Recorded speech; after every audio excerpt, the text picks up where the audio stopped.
of the Smoke Pit's a special broadcast, an emergency broadcast, because as we have seen over the past 24 to 48 hours, a lot has happened with our president, with Iran, and with the threat of a genocide. And so tonight we wanted to bring veterans together to talk openly in the Smoke Pit about what's going on. So welcome. Hey everybody, John Moses, Chelmsford, Massachusetts, 5051 ambassador, and I am excited to be here with Katie and the rest of the group when they come on, and talk a little bit about this crazy stuff that's going on in the world. Hey Brian. Hey everybody, hey John. So my name is Brian. I'm with Massachusetts 5051. I'm a writer, speechifyer, and otherwise rabble-rouser for the state of Massachusetts. And I am Carl, founder and CEO of Cranbox Politics and member of 5051 North Carolina. Here to talk about what's going on. Thanks, guys. I know we threw this together kind of last minute. We knew that it needed to happen. There's a lot happening within the 24-hour period around the country. So let's get right into it. Let's start with the Wild Truth social text. I'm sure we have people in chats watching the 8 o'clock time limit of what he said. So within the Truth social text, the first thing he said is he was going to annihilate an entire population from this earth. So I have a massive problem with genocide. We've spoken about it extremely openly here about Israel and the genocide going on in Gaza. And now our own government and president is threatening genocide in Iran. What are y'all's thoughts on that? Yeah, I'll just give a quick 2-minute kind of intro to what I feel. I think today what we saw was a president that whose frontal lobe seems to be disconnected from the front of his skull. And is really prone to fits of emotion that he can't control. What I see there is a man that doesn't understand what a life is worth, never mind millions of lives. And even if this 2-week deal that has allegedly come up, that we'll kind of see where that goes. What we have now is, as veterans, an opportunity to really speak about something that came out in a public place that can point to a president that is not capable of holding this office anymore, a president that is worthy of impeachment or the 25th Amendment. And now it is an opportunity for us to speak up, speak out, and continue pressure. But genocide is genocide, and I have a lot of faith in our military that some private in that chain or some sergeant or some lieutenant is going to decline an order. And there's already been rumors of that, which we'll talk a little bit about with CENTCOM. Especially from Pete Hegseth, who clearly has his own agenda, his own religious agenda, and an agenda to support the state of Israel and the country of Israel and the government of Israel over the needs of our own country. And that's kind of what we saw today, I thought. What do you think, Brian? Yeah, so this whole thing that, so what I find interesting, kind of related to this is, you're talking about the 25th Amendment. There has been some floating of this idea in the MAGA-verse. Has anyone noticed this?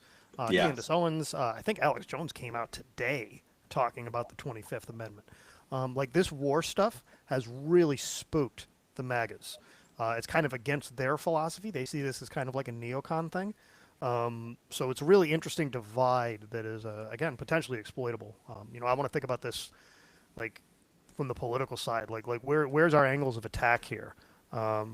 That seems like a really fruitful vector to potentially be mined. So, I've been saying that for a while. Within the MAGA sphere, right, is the MAGA first agenda. And one of those was no more wars. That was a campaign promise by Donald Trump, right? Like, we're no more wars, America first. And here we are, in a full-scale war at this point. It's not full-scale. We're not totally boots on ground. But like I've said, across multiple smoke pits, how many countries need to be attacked for it to be considered an actual world war? Right. Because I think we're there, right? On like the level of how many countries. And so we need to be honest, like John said, of uh, like where are we as veterans? What do we need to say about the 25th Amendment? And like, do we need to do this? And I think we do, right? I think we need to be lobbying our congressmen and our senators to do something because this is going to shift global diplomacy forever and our standing in the world. And people are not understanding that good enough. Yeah. What about So you, I'm Carl? What's your sorry. thoughts? I've been quiet because my dog has been running around trying to get calm, and I'm like, "Yo, dude." So I'll be honest with you. It's it's interesting to me seeing what has been coming out of this administration. I mean, with this war, it has been nothing but consistent backtracks, right? Like there was the in late 2025 we talked about how we destroyed their ability to make nuclear weapons, and then Yep. in at the Yeah. beginning of this year it was Iran is weeks away from making nuclear weapons, and then it was we've annihilated their air defenses, and yet they somehow managed to shoot down F-15s, and they managed to hit an F-35, Yeah. and in addition to that they're able to take out the E3 that's sitting on the ground in Saudi Arabia, right? Like there's so many contradictions coming out of this that, and we've talked about it in other podcasts where there is an indication just because of the lack of clarity that we're losing this war, and then you tie it into the result. And I'm sorry if I'm getting ahead of us, but what has come out tonight, Taco Trump has given us a 2 week ceasefire that Yeah. essentially sets us back to square one, and results in us not just getting back to square one, but we've lost billions of dollars in military equipment. We've lost countless American soldiers and sailors and airmen and Marines. We put over 100 special operations forces on into a temporary fob in Iran, and then lost millions of dollars of equipment and aircraft. Um, I mean, all of those things, you tie all of that together, and it's like this administration is flailing.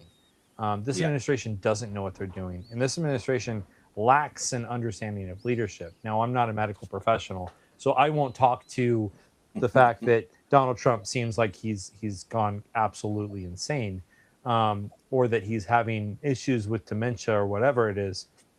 But what I will say is that I think that what happened tonight is indicative of something that we've also talked about. The military has a command structure in place with leaders in specific billets that are still following the letter of the law, both national and Yeah. international. And I think that that is what really truly happened tonight. I think what happened is that there was a Department of Defense effort to target specific civilian infrastructure points, and Yep. the targeteers said absolutely not. Like that's a no go for us because we have criteria that we have to meet in order to qualify these things as certifiably military targets. Otherwise, we enter into the realm of breaking those international crimes that we know as war crimes. Yeah. So I think this was a success in proving that the system is still functioning, albeit in a crippled fashion. Absolutely. And Carl, just to talk about what we just gave up, right? So we go to war with Iran to for regime change first, and then it's nuclear, then it's ballistic, then it's this, then it's that. But here's the thing. Now we've spent an entire day with a lot of the country scared, including MAGA people, right? Including some Republicans that have now been afraid.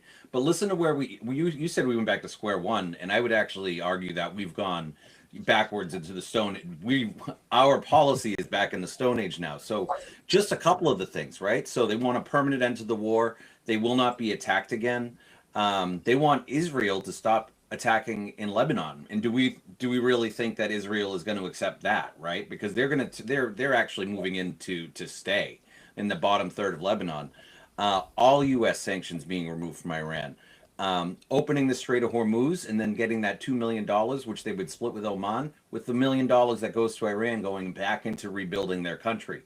So I remember hearing that years ago about plane loads of cash or whatever. Maybe we shouldn't have given the cash back to Iran. But here's the thing: we've just enriched them. They look stronger than us. And one of the requirements is for us to now retreat from the GCC countries, the Gulf Coast countries, right? Those are places we've been employed for decades. And a lot of American blood was spilt trying to get those places up and running and up in Iraq. And we still don't even know if some of the smaller groups, the Hezbollahs, the other types of groups in Iraq, there's a whole Iranian resistance in Iraq now. We have come out of this looking weak, and not only do we look weak, but we have a president that we don't even know if they're getting real information or if he can tell the difference between what is real and what is AI. Because what I've heard is, and what's been reported is that his briefings were essentially just 2-minute highlight reels of things blowing up. So I'm going to pause there, but I just want to say that not only did we not win, we actually have just moved backwards, both in military standpoint, economic standpoint, and we have given control of the Strait of Hormuz to Iran permanently, as far as I can see. Yeah, art of the deal. We've negotiated away all of our sanctions leverage and all of our leverage in the Gulf countries. The Gulf states themselves are pissed. They Yeah. actually, at this point, I would bet, are probably in secret council saying, okay, how do we get the Americans to leave? Because they actually provide us no security and are currently a liability. And they're looking for other security guarantors. Yeah. Yeah. And Yeah, so I liken this to it's kind of funny, and it's also not funny. In this decade, two major global superpowers, Russia and the United States, have gone to war, and in this decade, both of those major superpowers have been stunted by a country that is supposedly militarily inferior to them. The Right. only difference being that Russia got stunted by Ukraine and is still fighting because their leader, Vladimir Putin, doesn't give two fucks about his people to the point where he will throw them all against this fight and Yeah. in an effort to not look weak. Whereas Donald Trump, he also doesn't give two fucks about his people. But he is looking at it from the point of view of, can I get rich off of this? Did I get rich off of this? Yes. Does it make me look like a weak little bitch? No, yes, but I don't really care because I'm a weak little bitch, right? And that's the honest to God truth.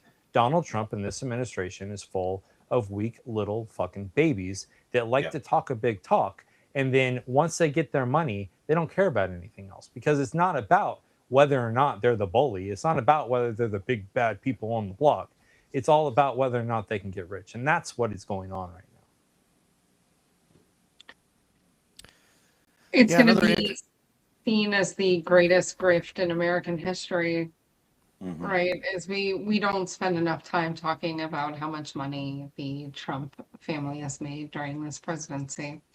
Yep. However, I do think that John and Brian, everybody is correct that the global dynamics are going to shift, especially with the GCC countries. And it would behoove them to be working very diligently to remove America from their countries. Because one of the reasons we were there, right, was like handshake deal will provide, defense to your country, blah, blah, blah, blah, blah. But as we've seen, like none of that is happening. And so there is going to be that dynamic shift. However, John, when you were saying, oh, we're just going to go back to, the deal. Well, we've done that in every war Yeah. as of recent. I mean, look at Afghanistan. We spent 20 Yeah. years in Afghanistan, $20 trillion fighting the Taliban to give the country back to the Taliban. And we spent, decades in Iraq fighting a war. None of us still to this day are exactly sure why the fuck we were there, besides regime change on behalf of Israel at this point. I think we can all agree on that. Yep. Besides that, none of us really know. And all we did was create a power vacuum that then installed ISIS, which was 10 times worse than the Yep. original people we had to deal with. And so we have done this time after time after time after time after time. And so here we are yet again saying, oh, we're fighting the boogeyman for weapons of mass destruction. How many Yeah. times are we as veterans and as a population going to let weapons of mass destruction be the fucking talking point? It's always 2 weeks too, right? It's Yeah, always well, going to be. It was, go ahead. I'm sorry, Brian. You, I think you had your hand up first. Go ahead. yeah. So the 2 weeks thing is actually something that Trump does when he's pulling a scam. He'll always say, "Oh yeah, I'll have an answer for you in 2 weeks." Like there's a whole running joke about him doing this. So like that is a tell right there. Anytime you see 2 weeks, there's something. He's just stalling for time, whatever. He's trying to get people off his nuts so he can do something else stupid or lazy or cruel or whatever. Yep. Well, I was even talking about the 2 weeks to mass destruction. Was it weapons of mass destruction in Iraq? It was, Netanyahu getting on the stage saying they could have this in 2 weeks. They could have, Yep. for 30 years, I've heard that they were going to have nukes in Iran, for 2 weeks. And we just hear these things over and over again.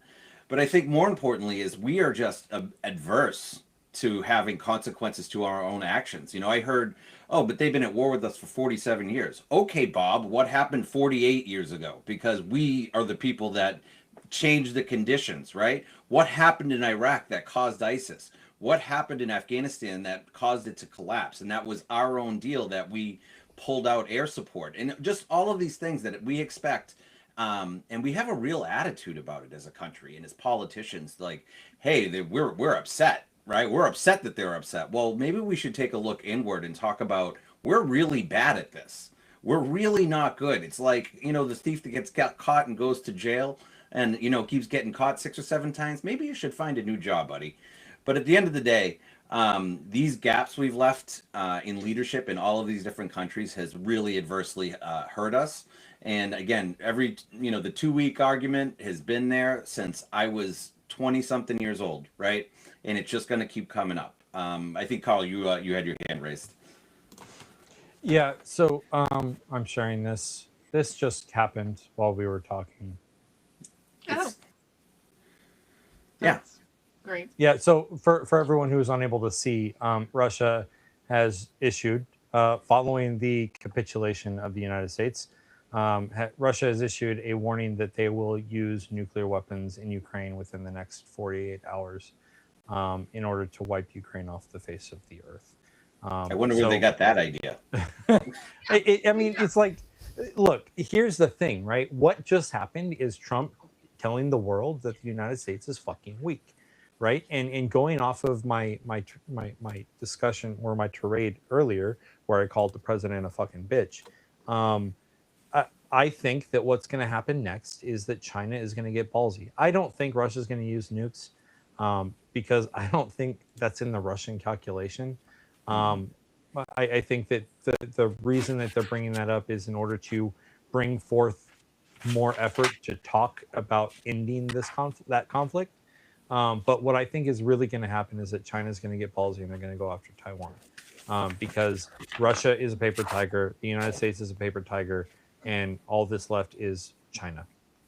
So I think China is going to make a move, and I think President Trump is going to allow it. Absolutely. And and I think one of the things that's interesting is that maybe Russia is hoping for a similar result with Ukraine, but I think Ukraine's a country you could punch in the face over and over and over again, and they are patriotic and they're out there trying to win for their own people. And I think whether you agree with Iran with their leadership or what they stand for, they are doing the same thing. This is now a survival. It's now a survival type event for them, and they are not going to give up. They have something. They and I get to take this with a grain of salt. They said they have about 15,000 ballistic missiles still, and about 45,000 Shahed drones, and all of the manufacturing is now underground. They weren't going to give up. So we'll see what happens during this 2 weeks of peace. Whatever, like you said, if it even holds for 2 weeks, because there are attacks right now going on in Israel, in Tel Aviv, in Jerusalem. There are attacks happening. And if they continue to happen, what's that response going to be? And the worst part of this is the person in charge, the president, isn't really aware enough of what's going on. And it's really being run by a former disgraced major, a staff major that was run out of the military because he had beliefs that were just not in line with American beliefs of self-determination and legal warfare and all of those kinds of things. This thing that gave us honor, all of the things that were mattered to us. So we're just in a spot where we have to really be careful, and we have to really understand that we don't know what's going to happen in the next 2 weeks. And you can bet your ass, though, that Iran is going to respond appropriately if they are attacked. And it's not great. It's not a great situation. What's going on, Brian? Yeah, so I mean, and I've mentioned this before, but it bears repeating. Iran now understands that it kind of wears the daddy pants in this little conflict here. Yeah. And so what they're going to do is they're going to try to extract as much pain as humanly possible. Yes. The Strait of Hormuz is still mined, right? And we Mhm. haven't heard from them that they're going to demine it yet, that they're talking about doing it, right? They're gonna stretch this thing out because they got the reserves locally to kind of maintain their own needs for a while, and they're gonna make us all sweat because they want to make sure this never happens again. And they're not just looking at the U.S. They're also trying to make sure that any regional actors that want to get uppity can't screw with them either. They have a strategic imperative to do it, and now they have extreme motivation to it. Like, they don't need nukes to kind of control the narrative. They have the Strait of Hormuz. So, Right. Economic warfare is effective. Yeah, I don't think they're going to give up the mines in the Strait of Hormuz. I think that they're going to use that as leverage, right? Because right now there is a shipping lane through the Strait of Hormuz, and it goes through Iranian territorial waters, which gives them control of the flow of traffic.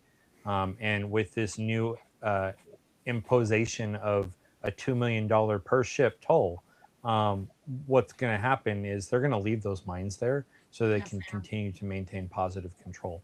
And then they're going to say, listen, either you give us the money or we're not going to tell you where the mines are, and you can go ahead and try it, but you're going to blow up. Yeah. Think Yeah, Suez I Canal, right? Suez Canal is we controlled haven't- by a country. It's a similar kind of vibe. we haven't agreed yet to these terms. It's just like, and I think what Trump said was something along the lines of like, this is a great basis for negotiations, which, by the way, is just him tacoing. That's all he's doing, right? He's walking away because he realized he caught the dog and he doesn't know what to do with it. Another thing that happened too, which is really, really interesting, I want to make sure we raise this, was there's this major general, and I've been watching him on the other screen over here, that is saying that he's been in talks with CENTCOM, which, for those of you who are not in the military, it's central command. Okay, which the U.S. military is broken up into commands that kind of are in command of forces within a particular like geographic region. So like Europe, Middle East, all that.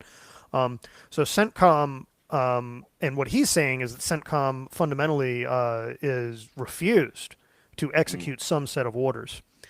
This comes a few days after, or today comes a few days after the purge of military officials that happened over the weekend, which probably has some relation to that. I mean, we don't have any evidence of why they were purged, but I mean, I find it entirely believable that Keg's breath went to them, probably half in the bottle and saying, okay, you want to go cut some more crimes? And they said no, and so he canned them. You'll never hear that, though. See, the military is professional. They're not going to go out and they're not going to air their dirty laundry. But I can promise you there are people in the military that do not agree with this. And those strike packages that were declined, which is the reporting right now, were civilian targets. And so, again, I think, Carl, you mentioned it, is there's this younger generation. I don't think civilians even realize we get law of war training from the very first day you join the military. It's in basic training, it's in your ROTC, it's in your service academy, it's all the way through, and we have to live those decisions.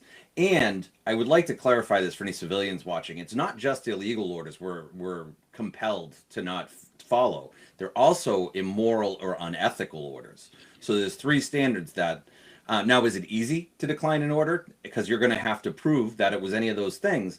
But I do think we have good people, especially right now, right? Everybody in the military, for the most part, is the senior levels are GWAT.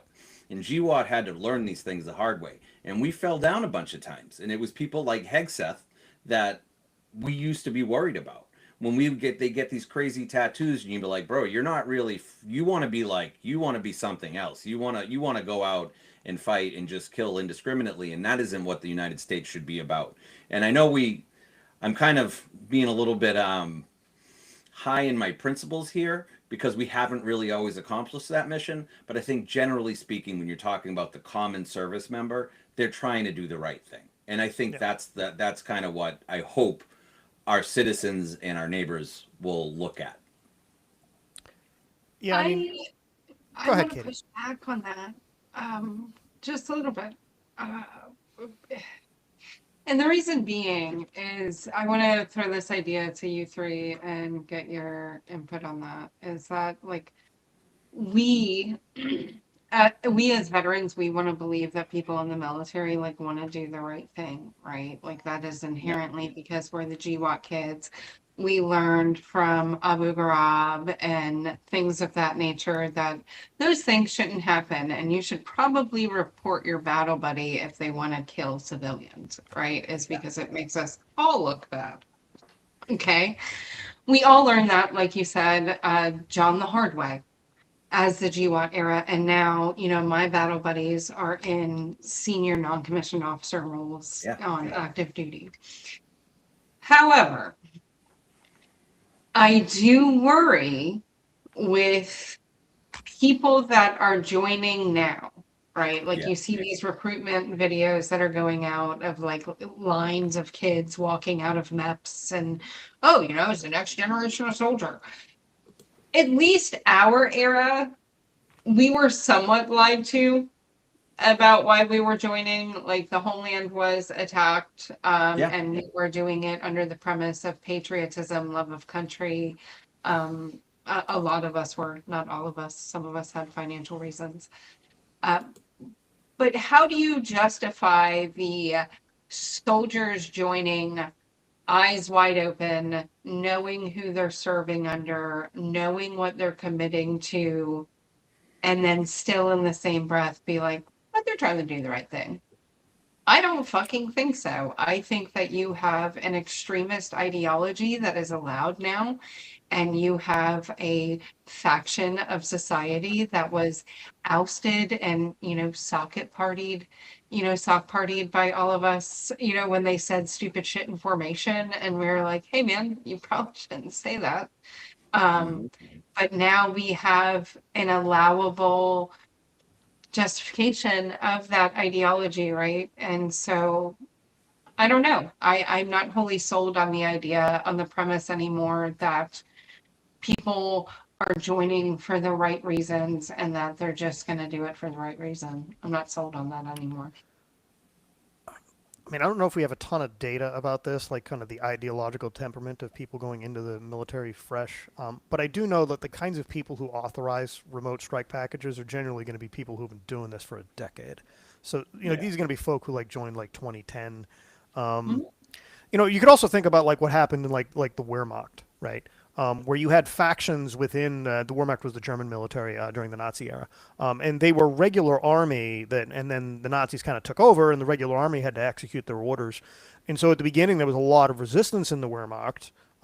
They didn't want to do all these kind of illegal, heinous things, and eventually those people kind of just got chaptered out through attrition. Like they either lost their job, or like somebody pushed them out, and then you had all these kind of Hitler Youth types that kind of came in underneath, and it Yeah. basically hollowed out the entire institution until it was essentially just a facsimile of the Nazi Party. We might be on that path now, potentially, but I think that military culture is very, very strong, and it's also very insular. And it's also not easy for like the civilian side to actually say where specific people go because of the way it's all done and the way people are promoted and the way kind of authority is distributed. I think the military will probably outlast the Trump administration. And then, yeah, there might be some things we have to fix once that's done. But I think the military is going to survive this relatively intact. Thing I wanted to comment on Moses, because he was talking about the what's the word I'm looking for? The sort of moral character of people who enter the military, Yeah. and but also like the fact that we went into war in false pretenses and probably done some things we shouldn't. One thing to note is the difference in civilian casualties to combat casualties between a military that actually cares about human life and one that does not is night and day. And we've always been on the low end of that spectrum. Like, yes, people do get killed in war. Collateral damage is an unfortunate euphemism, but that is what happens. However, very small numbers of civilians generally get killed in our military strikes because of the way we fight, and is both doctrinal because we focus on specific kinds of targets because it makes sense to do that, and also just because there is an ethical layer that kind of reviews strike packages to determine their legality before they're executed on. So. Carl, you're muted. You're supposed to not tell him and let him go for a while. And just No. watch. Well, then it would just be a pregnant pause. So what I'll say, and Katie, I see what you're saying. I do. But I also see it from a different perspective, right? To this day, the military remains one of the primary methods for upward mobility in economic classes. Yes. And so what I would say is that a lot of these kids that are joining in order to get themselves out of the current economic situation that they're in and elevate themselves to a higher economic situation. There, of course, there's always the pride of country, the desire to serve. You know, as a recruiter, we had all these different benefit tags that we had to dish out and have the applicants give to us. But at the end of the day, I personally know someone that is in the process of joining the army as we speak, and she's doing it because she fundamentally has no other options for economic elevation.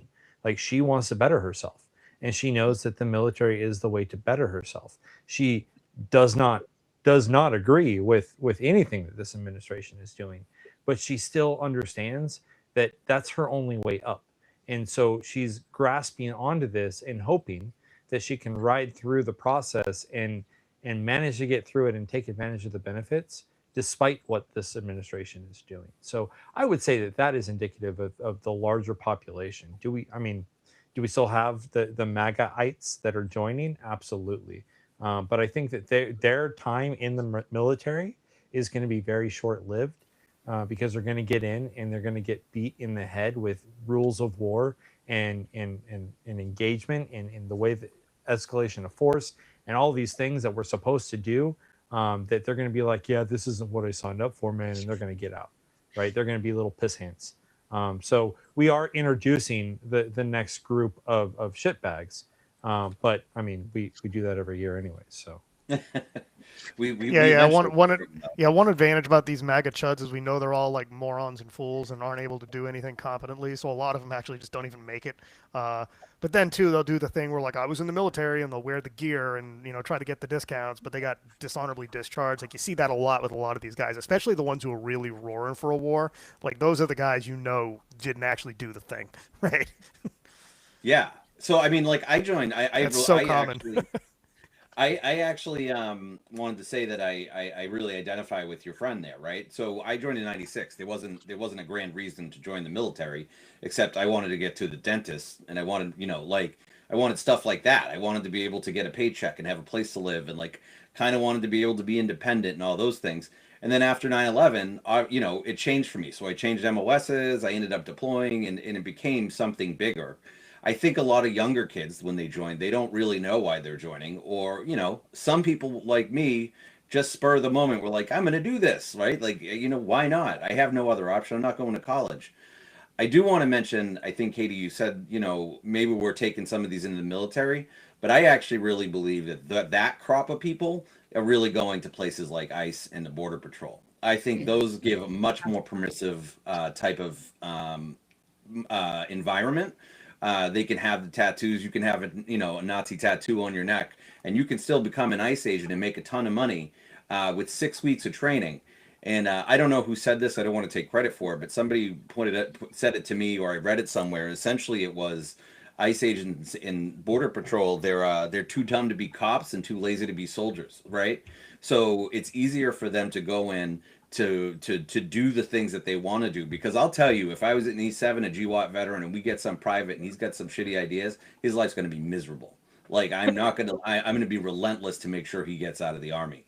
And now I know I'd probably get in trouble, right? But I'm going to stand by my ideals, the things that I learned, side by side with my friends while we were deployed. So I'm just saying, I do see that. I do see they'll get in, but I think Brian was kind of alluding to that too, is that we'll scrub those sons of bitches out because they don't need to be there. And the first time they hurt somebody in your platoon or in your section or whatever, it'll be a long time. It'll be a couple long days for them until they understand how they need to act, and then they'll probably get out because they're not getting all the attention they want. I just find it really interesting, kind of an aside, but I always thought it really interesting that a lot of the people that end up in kind of like the Trumpian orbit and like doing the things that he wants them to do, like these guys are normally like kind of cranks and weirdos and whack jobs. Like the whole administration is basically DEI for cranks. Yeah. Like, because they don't respect competence, right? And in fact, competence is a threat because if you're competent, that means you actually know what you're talking about, and you'll give people lip when they're doing something dumb. And it's just the way it is because these people they're fragile, weak egos, and it's all about the assertion of power, but no actual understanding of how to utilize it. There's a power reason why, there's a reason why we try to structure the government as at least kind of a meritocracy, and I think we do a decent job at it. And these folk do not belong in the positions of authority that they've been given at any level. Absolutely not. And John, I think you're right about them joining ICE. And I know we were all kind of making jokes. I think it was last week about the draft. And although it's not a laughing matter, what we were talking about is like the weird things that happen at MEPS. Yeah. That like none of us really talk about at that time, and then we actually don't talk about it until like 20 years later, and we're like, did you get your butthole checked by the same guy we did? And the guy that checked my butthole was like 90. He had checked. I think it was the same 90-year-old man for all of us, and he just went to every single MEP station. Like I fucking believe that inherently. Is that like an actual MOS like butt checker, like the dude? No, he was a billionaire, if I recall. Or doing the duck walk. Oh, the duck walk. The duck walk, or Carl's shaking his head. But we all think of these things as like normal, right? Like at that time, there's 20 of you naked in a room doing the underwear Olympics together, and you're like, this is normal. And then we all get out and we're like, that really was kind of odd, huh? Yeah. And my point of bringing that up is for people thinking about joining the military, like you do need to know that there is some weird shit that happens in order for you to join. And when you're in MEPS, standing there in your underwear with 20 people around you and they're asking you to do the weirdest shit, just go with the vibe. It's normal. But what makes you wonder, like, how many of these people that didn't really research, right? Because I didn't know about that. But I mean, like, you got like some kid that's a big Trump supporter. I'm going to go blow up, Persian people, dark people, and then he gets in, and not only does he do a duck walk, but he gets a finger in his ass. Like, welcome to the military. I feel like it's going to be a little different than you think. Yeah, and he gets some shit duty. Like, he's going to be washing pots and pans. Literally, like shit duty. And then as a private, you don't really actually, have those any guys power. Those guys are generally going to be ate up as fuck. So, like, the staff sergeant in charge is going to be like, yeah, why don't you do that? I got to say, what you're good don't for. ever doubt a man's or a person's ability to succeed through hate and anger, right? MEPS was creepy. Yeah. MEPS was creepy. I think that's part of it, though. Like they're trying to acclimate you to being uncomfortable, and that's kind of like part of it because they have to get you. They're almost getting you ready for basic, and so they're trying to introduce you to this idea that like you don't mean shit and like you are scum and you just need to be scum and just get used to that for a little while. So, like part of the military culture is just having the gumption to like endure discomfort, and so radical acceptance. So when I go out with a bunch of my army buddies like that we deployed with, I often will just say this like to the waitress or like to just people around, and I'm like, we've all seen each other naked, and they're like, what? And I'm like, oh yeah, like we're in the army together, we used to shower in the same place, like. And you're like, it's not really that weird if you just radically accept the fact that I've seen all my friends. And people used to make jokes. And that just people that were in the military just aren't going to get this. But so I'm kind of laying it all out for you.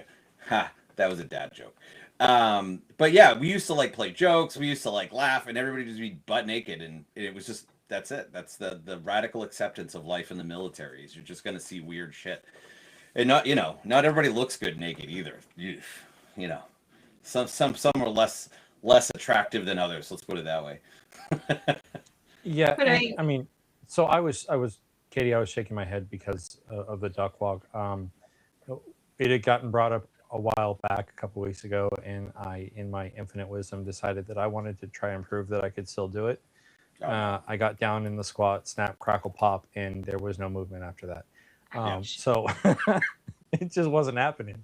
But to everyone's point, the long and short of it is, and as a recruiter, I used to tell my kids this all the time. It was the military is going to make you uncomfortable. Yeah. You're going to find yourself in situations where you're going to be miserable, and that's okay. And for the first 4 years of your life, you're on cleaning duty. You're going to be cleaning toilets. You're going to be scrubbing walls. You're going to find yourself upside down cleaning a ceiling for some ungod known reason. And there's going to be a general that comes by on base, and all of a sudden, base beautification. So, I mean, all of those things are going to happen. And so, what I don't think that these MAGA kids are prepared for is that inevitability. And the ones who are prepared for it or do adapt will eventually find themselves realizing that MAGA is the wrong way, and their entire culture and mentality will shift. So I think that's coming down the line, and I have, like everyone else here, I've got faith in the military. I think that as an institution, that is the one spot of shining light that we still have that's going to remain as untarnished as possible after this administration goes away. Yeah. I mean, throughout history, we've seen good men of different militaries stop, things. My Lai is one, but My Lai is the one that we all know about, but we don't enough talk about the Russian, right, on the nuclear sub that was set to set out a nuclear warhead and refuse the order. Is I believe that we instill good order and discipline in the military, and what we see going on within CENTCOM of them, denying something shows that inevitably that we still do have good men and women in positions of power with good conscience. And John, I wanted to circle back about, yeah, we do talk about unlawful and lawful orders. Yeah. A lot, but there is such an argument within our own community about refusing an order based on ethics. And that is something that we need to talk about, especially with moral injury being such a talking point within the community, is, you can refuse an order on three issues, and John listed them, and it's not easy. I see civilians across social media, the internet, on news being like, well, they could just say no. It's like, yeah, but it is not an easy process for you to be an E1 in the field being like, so that sounds unlawful. That's not how the military is structured. Yeah. And there's a reason for that, so that every Right. order is not, questioned by lower enlisted, and it is beat into you that you follow orders, right?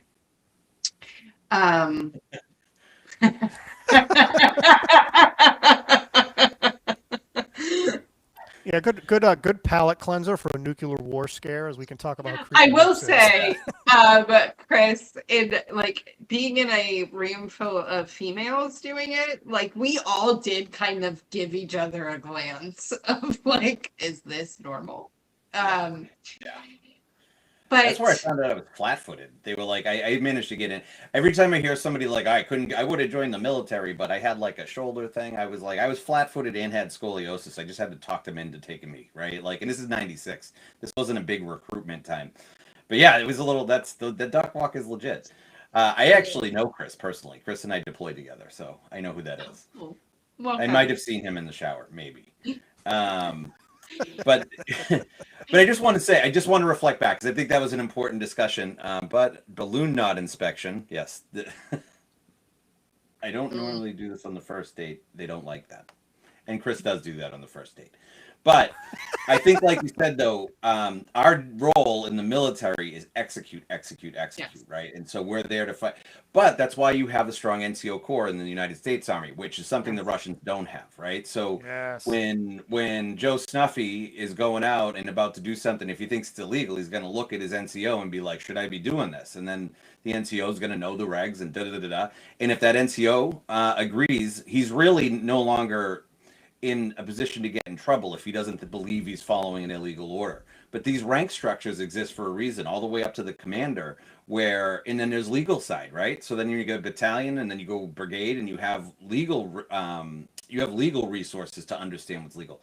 But more so for me, I think the ones that are a little bit easier to understand are the moral ones, right? So those ethical, the other parts of it, where do I want to have this on my soul forever, right? Do I want to go shoot an unarmed civilian, or do I want to execute a POW, or launch a and I know people that have done things like this and have gone to jail for it.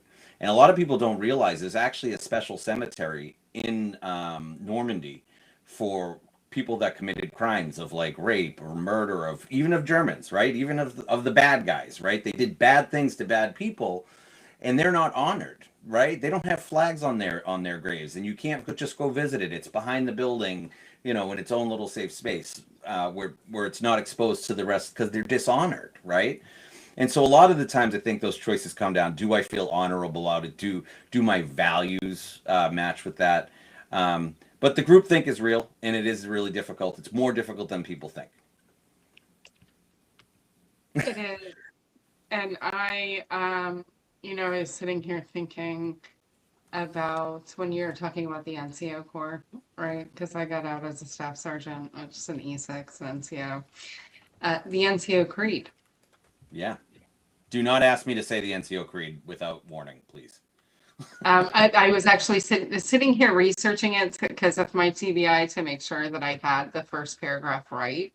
Yeah. And I am right in what I was thinking of it being like, no one is more professional than I. I am a non-commissioned officer, a leader of soldiers. As a non-commissioned officer, I realize that I am a member of a time-honored corps, which is known as the backbone of the Army. And so when we're talking about the NCO Corps leading soldiers, is we have to have good NCOs, right, that are making good informed decisions. My fear is this: with JAG being what it is, with good people being fired or leaving or retiring early, do we have the backbone of the Army we had during G1? Do we have the good leaders that are going to make the decisions? Right. Or do we have a bunch of yes men currently in the NCO Corps? We should read the. I look. Go ahead, Carl. Said. Having been someone who just got out in 2024, I can assure you that my experience, we still have the backbone.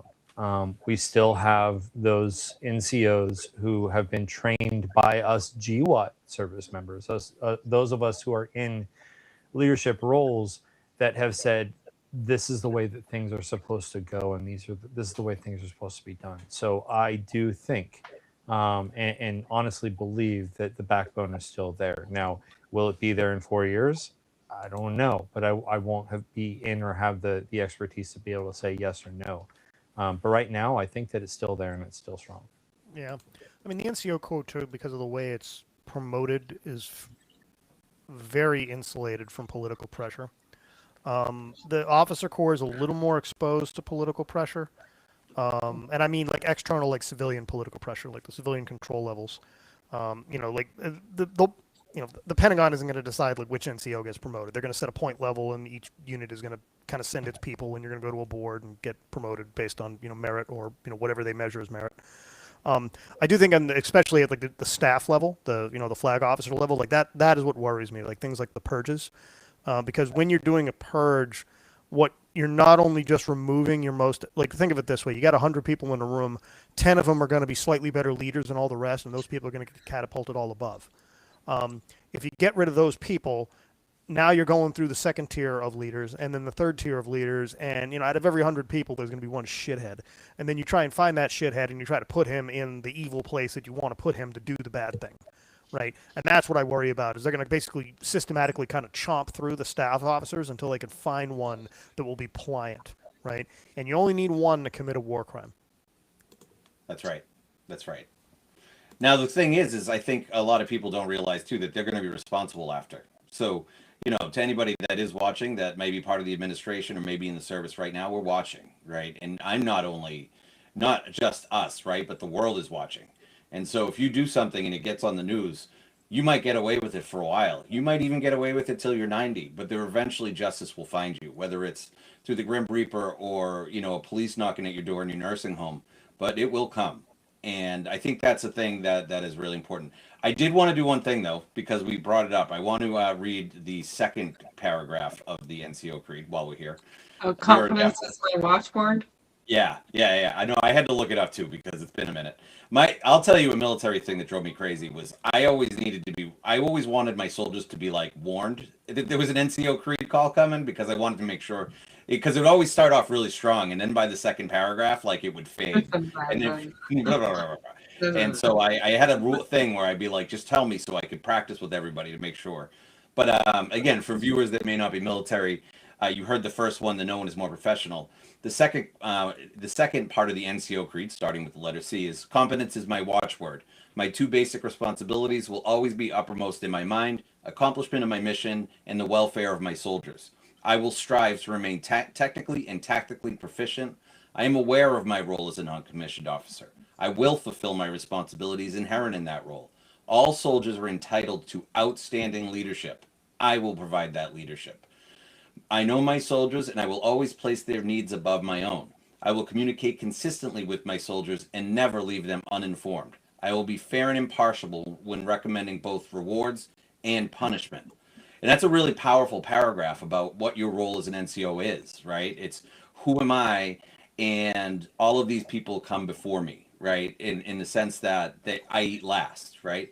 And then look at what this administration is doing to soldiers. Look at what, like, Pete Hegseth thinks about soldiers, where he gets, you know, he's buying these suits and apparently trying to do stock trades in the background. It doesn't sound like he's ever understood that his needs are not the priority, right? It's the needs of the most junior soldier in the military, in a sense, is what you're trying to think about. If I make a decision, what kind of harm will come to, right? And he's making decisions that make money for him. It makes money for, you know, the Trump children. One of them has a $600 million contract now to create drones for the United States military. Are those drones going to operate, right? Like, so this seems really small, this NCO Creed, but as you get older and you go up in rank, and especially when you retire, you start to look back and you're like, hey, these things were actually pretty important. So I just think it's interesting that you read that. And then, Brian, if you'd like to read the third one, I don't want to put you on the spot, but you better look it up. I don't, honestly. At one time I had that memorized, but you know, I got out of the service almost 20 years ago. So I know it. But Carl, do you want to say something before we read the last paragraph of the non? Yeah, the Marine Corps NCO Creed is better than the Army NCO Creed. Oh. Yeah, and they pay you guys less. So Show us right? That's It was probably written in crayon.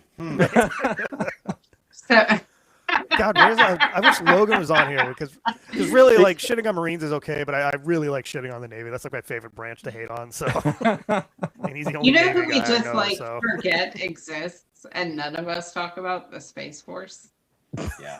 Yeah, Like, I think we all are just kind of like. in my podcast, Katie, you said that they don't matter. They do. God. So I remember that. That was a fun one. One of these days we're gonna get a Guardian on here, and they're gonna go rip shit on us, and you know it'll be funny when they're like actually an awesome warrior. I met one in the wild and I was like, oh, you do exist. And Yeah. it was at like it was kind of like the Santa commercial, right, with the M&Ms.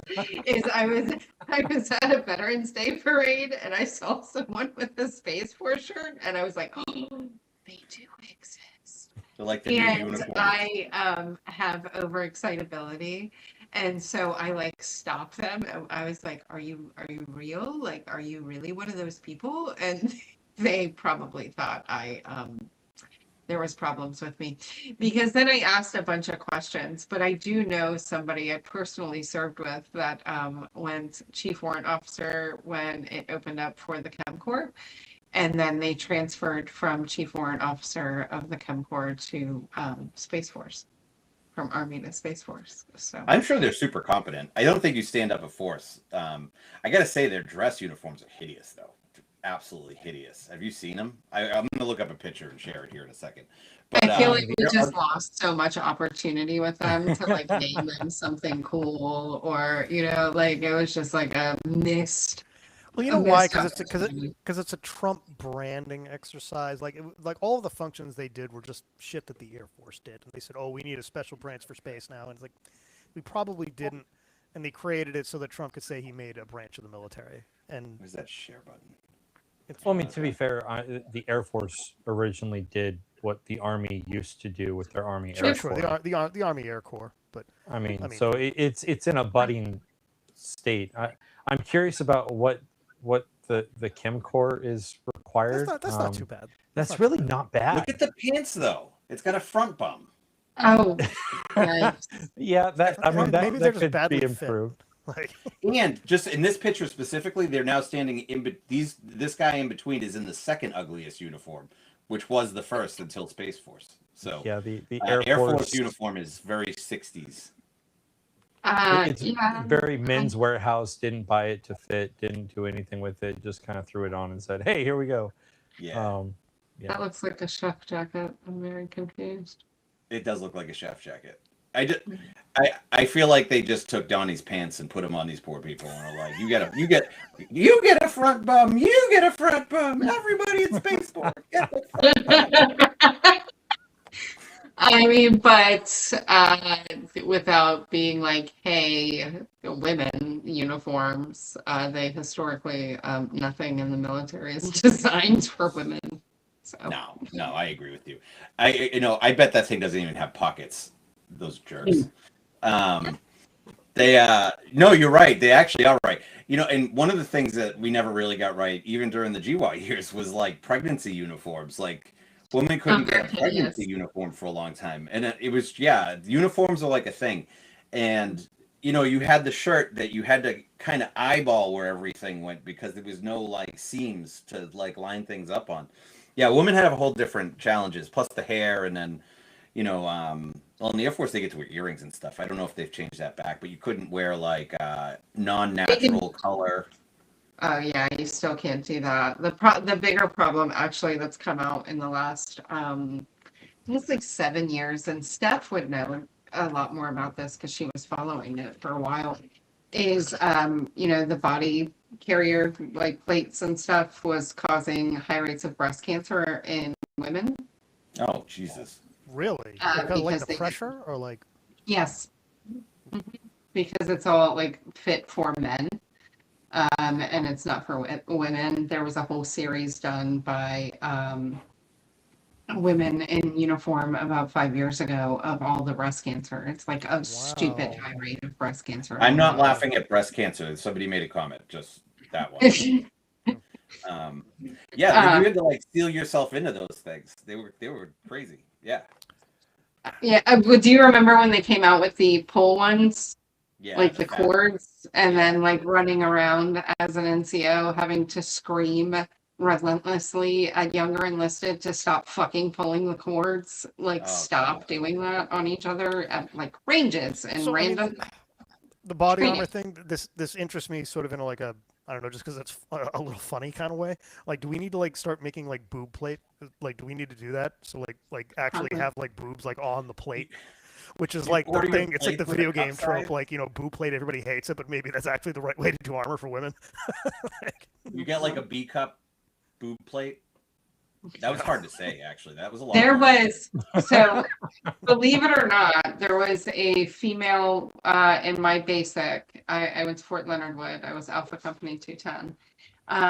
She was in Alpha first platoon, and she was a G cup. Mm. And I remember thinking to myself, like, how is that going to work? Like, Yeah. No, that was a just thing. do they make shit that big? I mean, I didn't follow her throughout her career, but yeah, anyways, back to what we were talking about. We squirrel moment very far off the beaten path is the third paragraph of the NCO core. And I think that it does come into play when we're talking, especially about Pete Hegseth. But I do want to kind of go back to a sentence that I did not mention in the first paragraph.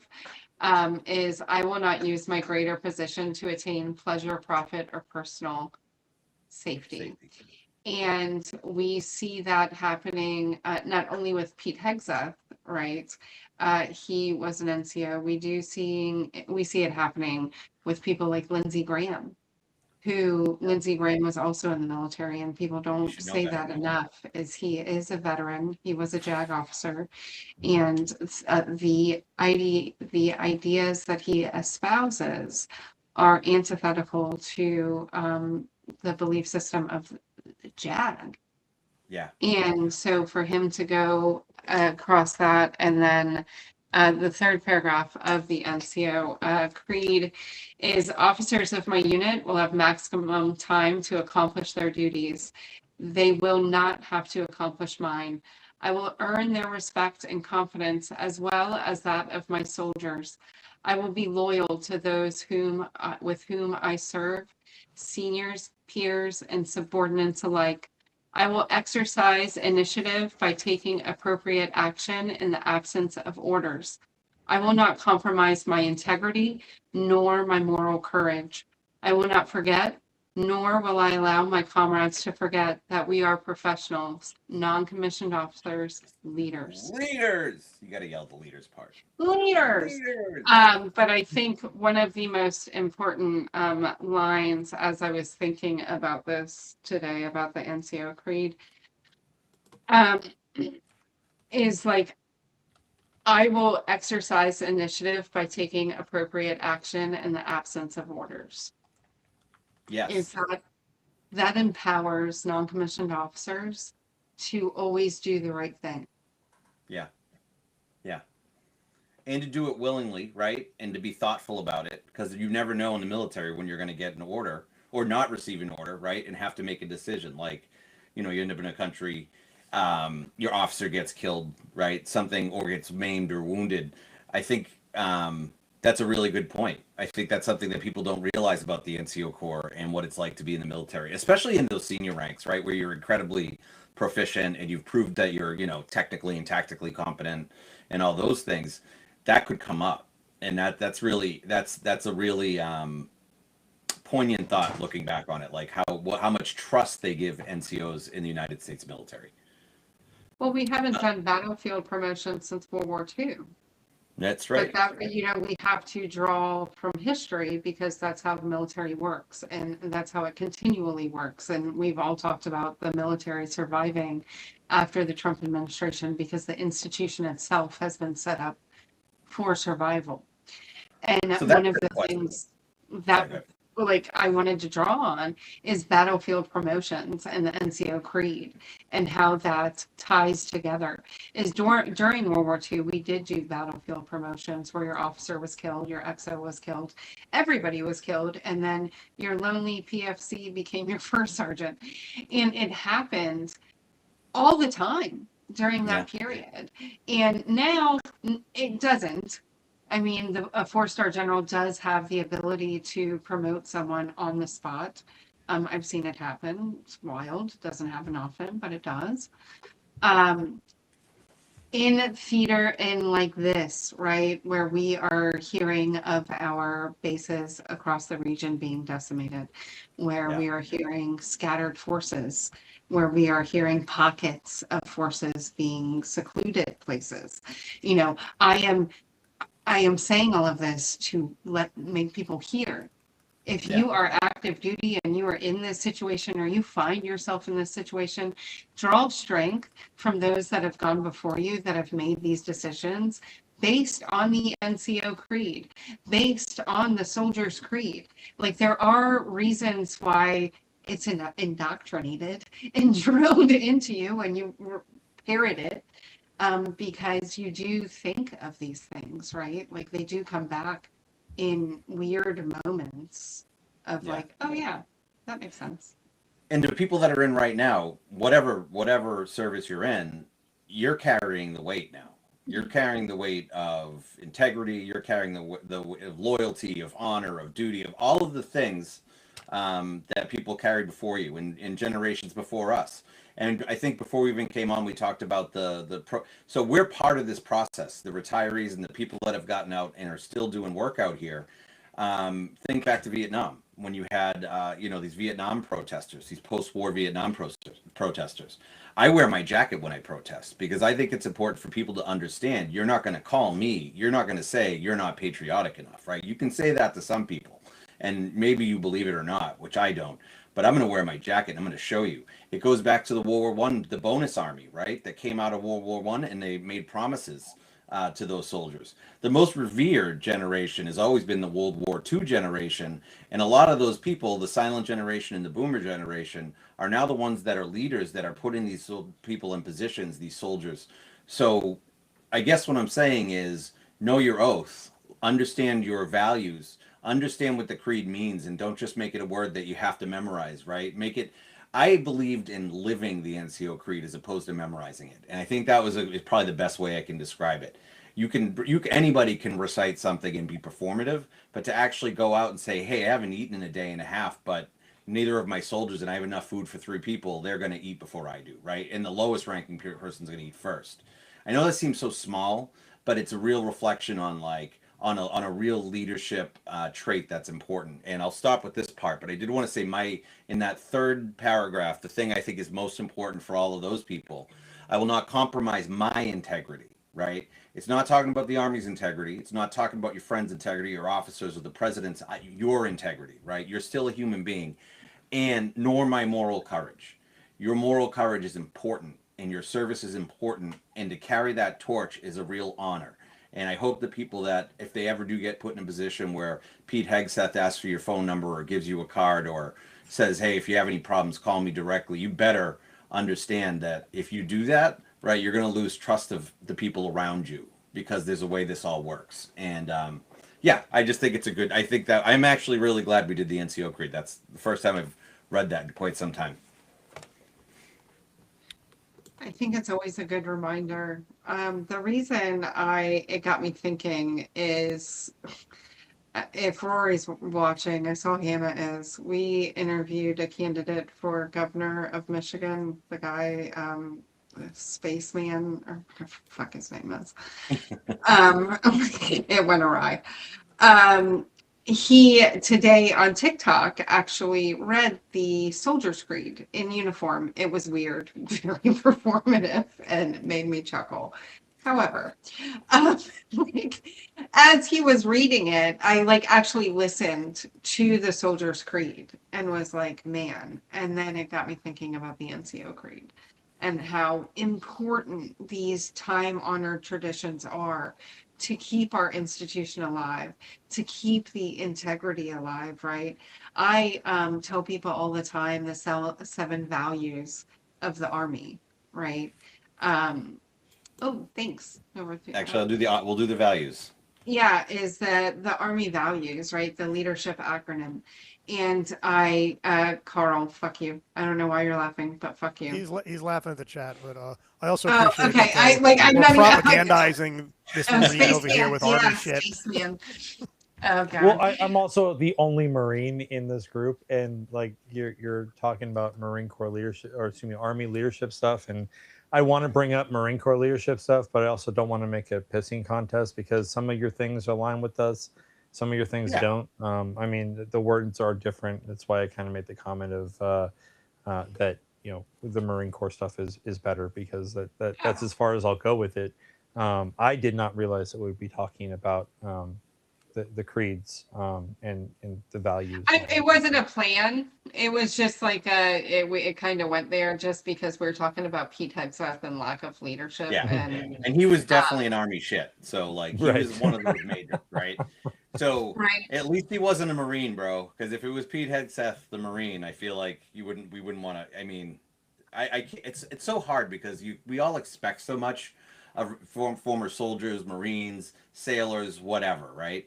But at the end of the day, they are people, and there are people that fail, and I think a lot of civilians and people that didn't serve have a real difficulty, like seeing that they see somebody in uniform and they're like, well, they're always doing the right thing. In the meantime, we're talking about Joe Snuffy making mistakes all the time and like firing his pistol the wrong way down range, or like, I had a guy sleeping in my room that used to piss in a bottle every night, and you'd be like, and actually Chris knows that guy too. So one of our viewers knows, but like you're like, people are dumb, and like some of them get into the army and some of them don't have strong values. Some of them like are there for the paycheck. And so to watch somebody like Pete Hegseth fail, who had more opportunities because he was, physically built for things like special forces, to actually be pushed into a staff position in the military as a major and then not to be used on the good missions is a real indicator to all of us that what a shitbag he was. And to see that person now be in charge of human lives and the care of soldiers, you could tell exactly what kind of major he was, right? He was a major that probably thought he was a commander, probably tried to make people do push-ups even though you're not supposed to do that after basic training. Like, he was probably that guy, and like we've all served with that guy. So, and actually, Carl, I do want to say I have a ton of respect for the Marines. I do think you guys have your stuff a little bit shorter, but I definitely, I love serving with Marines.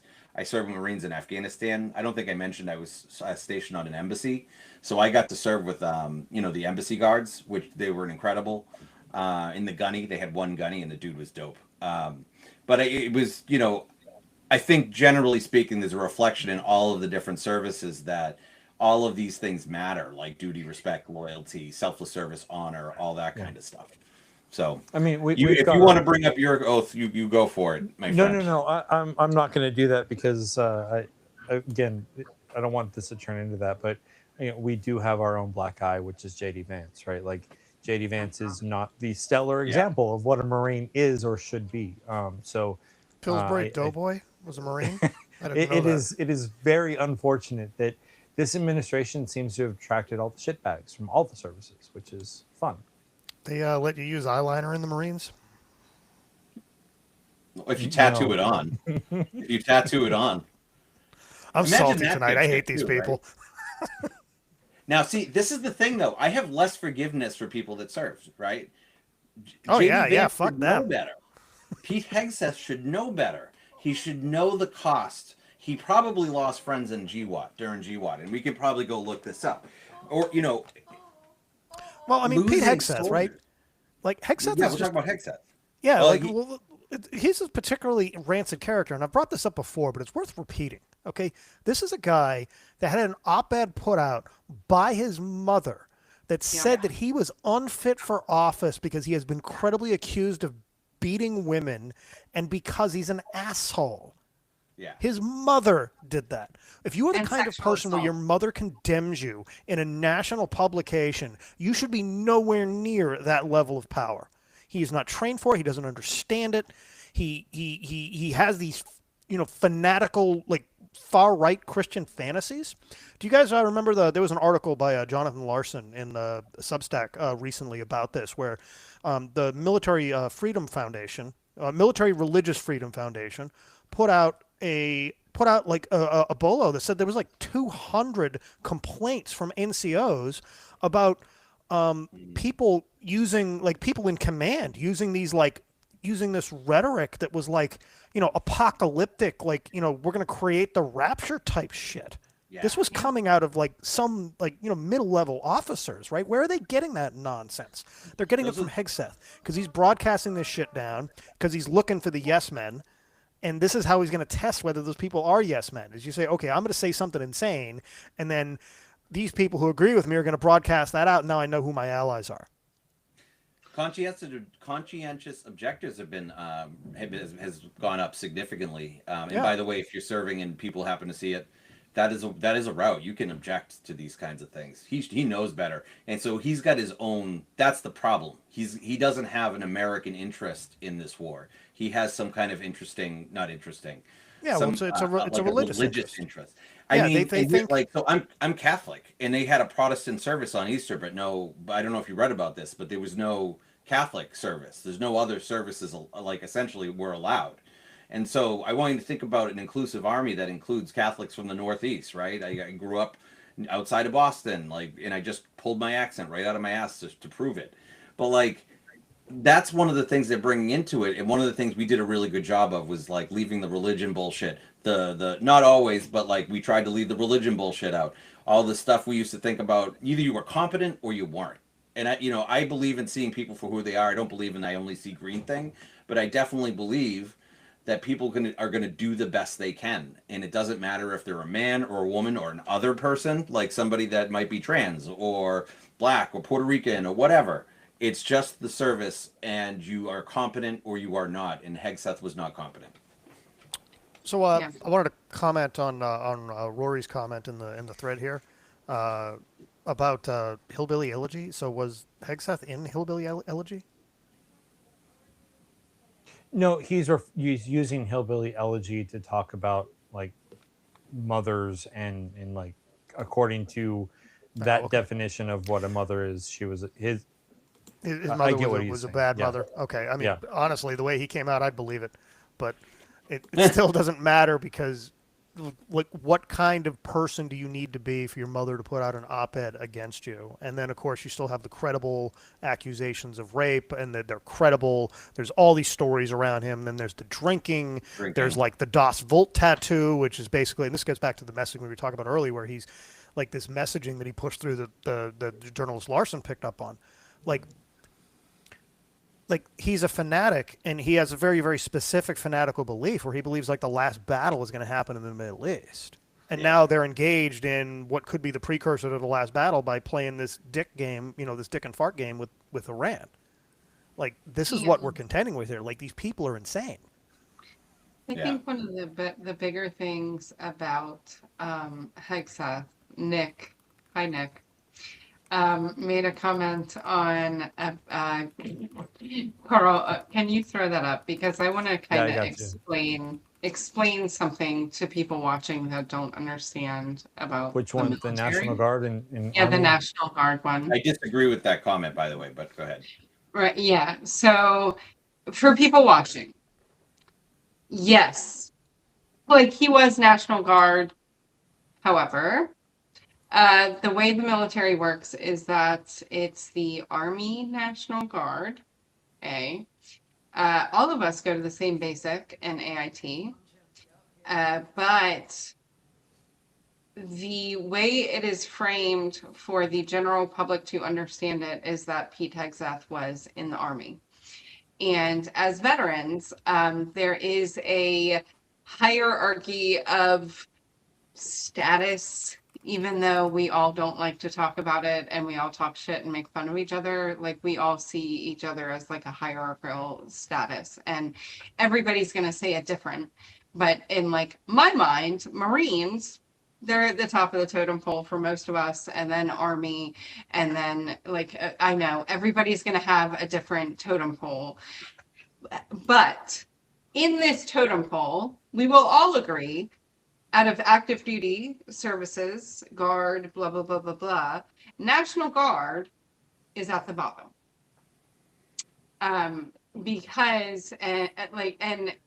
Because most of us will say National Guard and reservist are weekend warriors, or not full time, and like it's all of these like things that we say behind closed doors within our own circles, and we talk shit about National Guard closed door. But it's time to kind of open that door up, is that we amongst our own circles talk shit about the National Guard because they are the weekend warriors. However, when we were in a 20-year war, National Guard units were activated and deployed as active duty. And so, yeah, we talk shit about them, and Pete Hegseth definitely deserves it because he's a piece of shit. But there are National Guard members out there that like are equivalent in our eyes and minds of like, yeah, they deployed multiple times, their units were activated, they did the same, they were in the same suck that we were in. However, Hegseth is not that human, right? He is not that, oh, he's one of us National Guard members. He is one of the National Guard members that all of us behind closed doors talk shit about as a weekend warrior and does not deserve where he sits. And so I wanted to be clear about that because there is a hierarchy within the veteran community that's not talked about openly, but we all do talk shit about the National Guard, especially people like Hegseth in the National Guard. Yeah, sure. It's like Army and Marines at the top, and then at the bottom you have the National Guard and the Navy. So we all understand I'll, that. I was a career reservist, and I'll tell you, I was when I deployed 3 times, right? Yeah. Twice to Kuwait and like once to the embassy, and I have to tell you, sometimes my experience. One of the things that's really interesting about Guard and Reserves, first of all, some of the Guard people I've served with are incredible professionals. A lot of them are pilots. A lot of them, and they also get real shit work for bad state planning. So if there's a big snowstorm or a hurricane, well, you can't really plan for a hurricane. But say a state, gets a huge snowstorm. These people get called up for no benefits and shitty pay to go out and like truck around in the snow, and they get a bunch of shitty details. The Guard is, I think, the most difficult of the services because they're the least funded too. But I'll say, like, even though during my deployments, one of the real things that stood out for me was when we started getting out in the fobs or whatever, and you'd be like, oh shit, well, like, you'd be with an active duty unit, and they'd be like, oh, can you help us build something? And they're like, all I know how to do is operate the radio, because that's all they do, right? That's all the unit does, is they do the one thing. And then, but on our side, you'd be like, "Oh, I'm a I'm a master plumber. I'm an electrician in the real world." Like, and we used to always talk about the real world, like what we did. And like, I was a forklift operator when I first deployed, and they figured out pretty quickly that I was computer literate, and they stopped putting me in the forklift on my second tour and started putting me into the trailers to do planning and to help with Excel spreadsheets and all this crazy stuff, which ended up getting me into the embassy, which is pretty difficult. I was selected out of a battalion. And so I do agree with that. I think I do agree that there is a ranking system. I think as a reservist, though, my rank has reserve is higher probably than active duty on deployments. Yeah. Just Yeah. saying. Yeah, that is one I'm just advantage that saying. the National Guard brought, but ironically, for like things like nation building, like National Yeah. Guard and reservists, is because a lot of them come with civilian skills, and so you got to build a school and also defend it from enemy incoming fire. You can find a couple guys, okay, this guy's an architect, so why don't we put him over here? And like, and savvy commanders will sort of use people outside of the military allocation of jobs to like solve specific problems because they don't have time to phone into base and wait 6 months to get your guy to do whatever you're trying to do. That is, use the talent you got and just use it. So they're a lot more Yeah. entrepreneurial, actually. So they're really good for that. So they're good for like garrison duty and that type of thing. We're really good I at that agree. kind of stuff. Yeah. And then, and at the end of it all, I think when you were out deployed and out in a different, wherever, like on a convoy or whatever we were out doing, people really couldn't tell the difference. Especially by the end of GWAT. Like at the beginning, I will say that my leadership was pretty awful from the reserve side. And I think those people hadn't deployed a lot. They hadn't really gone anywhere. There hadn't been any war. And so you'd have an E7 that'd be like, I manage a Dunkin' Donuts. And like, I'm not good at this. And you knew. And then, but we all took that as like, we're going to learn from these idiots. And then we built something better. So, but at the end of the day, we're all service members. And I had a ton of respect. And I found that I could get anybody to essentially do a mission if they had the right skill set. Yeah, like, and I agree. Like, I spent my last year as active guard because I was getting my knee replaced, and so I went from active to active guard to go through all that therapy and stuff. Yeah. And so it is an interesting space, right, to see a bunch of people come together that are professionals, but like just in that hierarchical structure, right? It's like we always like kind of shit on the National Guard openly, and Pete Hegseth is just such a shit leader, and he's like the pinnacle of that. Is like we all talk about stereotypes all the time of like, oh, way to like prove the stereotype about the National Guard being shitbags, my guy. Yeah, but let's actually talk about that because let's take the service out of it. He's just not a good person, right? No, The it's people not. that have been hired into this administration have been put into the place are put there for a reason, and it's because they tell Trump what he wants to hear. They probably, I am absolutely promise you, they have shown Trump AI photos of things. Then that's why he probably thought Minneapolis was on fire or this place was on fire, right? And so your entire duty in the military is to tell the truth, even if it's hard truth. Like even if you're talking to a president, you are required to tell the truth because, especially for an enlisted person or somebody that's deployed or somebody that's been in leadership, giving a president or giving your commanding officer or giving somebody bad information can result in bad choices, right? And I just think that he is one of the best examples of somebody that has a checkered past that they were able to leverage, put him in a place of power where he could feel big and call in all the general. By the way, I mean one of the craziest things he did, and people were like, "He's the Secretary of Defense." And by the way, he's not the Secretary of War. Congress has to change their fucking name. So the Secretary of Defense calls all the generals in from across the globe, and he thinks that they're going to come out and they're going to cheer for and then dead silence because every single person knew this was not right. Soldiers knew it wasn't right. Marines knew it was like we all knew that this piece of shit just like upended everybody's battle plans and training and blah blah blah and blah blah blah and blah blah blah, and that makes us less safe. That performative shit makes Americans less safe. It makes service members less safe. Pete Hegseth, whatever service he went through, is a piece of shit that thinks power is an ability to point at things and say, do it. And that's not really what it is. It's the ability to take information and to take something that dissents from what you believe or doesn't, or has information that maybe contradicts something you believe, and uses that in a way to improve survivability and improve the position of people and do all those other things. But Hegseth is a piece of shit. And that's really it for me. I think he makes people less safe. And there are soldiers that, and I'm Army, so I'm going to say soldiers that are going to really suffer. He's an idiot that would put people on Karg Island because it looks good on TV and because his boss wants it, instead of being like, sir, I don't agree. That's why whoever did refuse orders in CENTCOM are heroes, right? They're actually people with integrity and moral courage, and they have all those different characteristics and values that we really treasure in the service.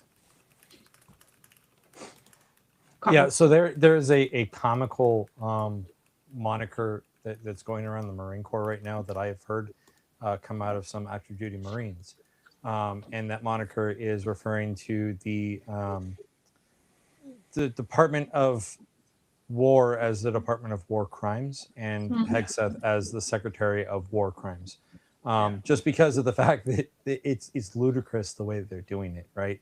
I mean, you talk about Hegseth, who was like, oh, I'm going to spend millions of dollars to change the letterhead and the name and all this stuff, despite the fact that it's not real. And I'm going to expect everyone to align and call me by my preferred name, which is the Secretary of War, when in reality, you're the Secretary of Defense. Meanwhile, you're going out and you are actively engaging in prejudice and discrimination against transgender individuals who legitimately are in the process of transitioning to their preferred gender because that's who they are, right? Like that's legitimate, but you call that illegitimate and call your fake naming convention real. Like that is the prime example of a double standard, and it's sick and disgusting. And honestly, I think what we really need to do is examine why our politicians, specifically in the House and in the Senate,